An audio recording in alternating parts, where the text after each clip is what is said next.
বাঙালিদের সানডে মানেই স্পেশাল কিছু খাওয়া দাওয়া। সানডে স্পেশাল আজ মেনুতে ছিল বাড়ির তৈরি চিকেন বিরিয়ানি।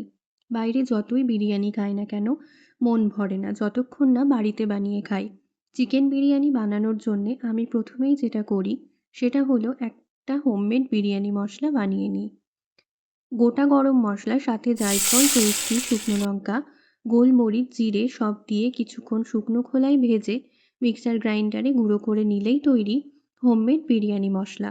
এরপর কড়াইতে পরিমাণ মতন তেল দিয়ে তাতে আরও কিছু পেঁয়াজ ভেজে নিয়ে বানিয়ে নিলাম বেরেস্তা। তারপর চিকেনের মধ্যে টক দই, হলুদ গুঁড়ো, জিরে গুঁড়ো, বানিয়ে রাখা বিরিয়ানি মশলা এবং ভেজে রাখা বেরেস্তাটা দিয়ে ভালোভাবে মাখিয়ে নেব।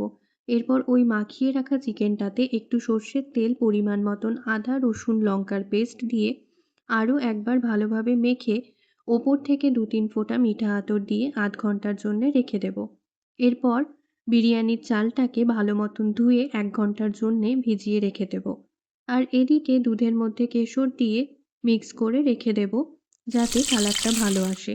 এরপর বেরেস্তা ভাজা তেলেই গোটা গরম মশলা ফোড়ন দিয়ে তাতে আলুগুলো ভালো করে ভেজে তুলে নেব। এবার ওই তেলেই পেঁয়াজ দিয়ে ভালোভাবে লাল করে ভেজে নেব।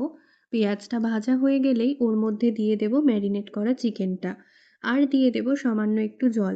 এরপর চিকেনটা কিছুটা কষা হলে তাতে দিয়ে দেব আগে থেকে ভেজে রাখা আলুগুলো এবং কষিয়ে নেব যতক্ষণ না মাংস এবং আলুগুলো ভালোভাবে সেদ্ধ হচ্ছে। আর এদিকে হাঁড়িতে কিছুটা জল গরম করে তাতে একে একে গোটা গরম মশলা, কিছুটা পরিমাণ মতন লবণ এবং সামান্য ঘি দিয়ে তাতে দিয়ে দেব চালটা। এরপর চালটা 90% সেদ্ধ হয়ে গেলে একটা বড় পাত্রে কিছুটা ঘি মাখিয়ে নিয়ে একে একে চাল, আলু এবং মাংসটা লেয়ারে লেয়ারে সাজিয়ে নেব।